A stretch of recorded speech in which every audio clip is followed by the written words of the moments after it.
Greetings, I'm Emma Sabzalieva and I'm happy to share with you some of UNESCO IESALC's recent work and achievements in the area of the right to higher education, a top priority for UNESCO. But what do we mean when we talk about the right to higher education?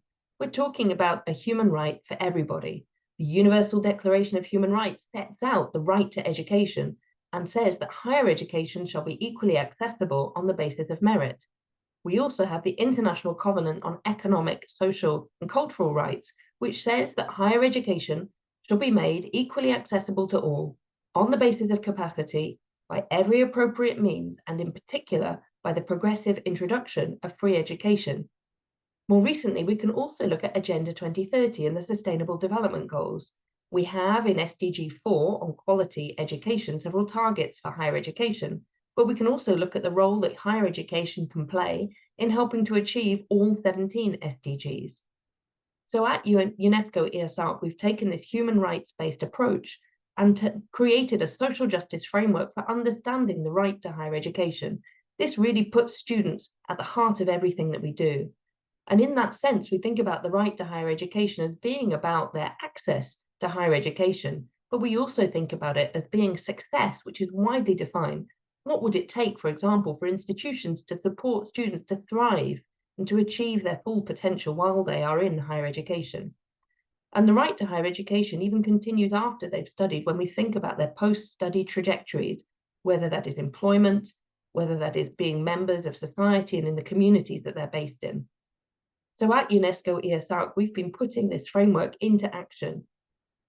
And over the past years, we have been building the evidence base for the right to higher education. We've published in both English and Spanish 16 national case studies on the right to higher education, looking at policies and practices that are making a positive difference in this area around the world. We've also been consulting widely, gathering different perspectives by running regional and thematic consultations with a variety of expert participants on the right to higher education.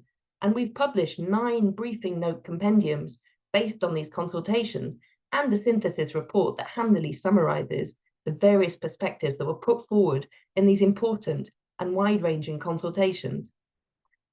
As part of our advocacy for the right to higher education, we've been working together to both build, publish, and share this evidence base as widely as we can.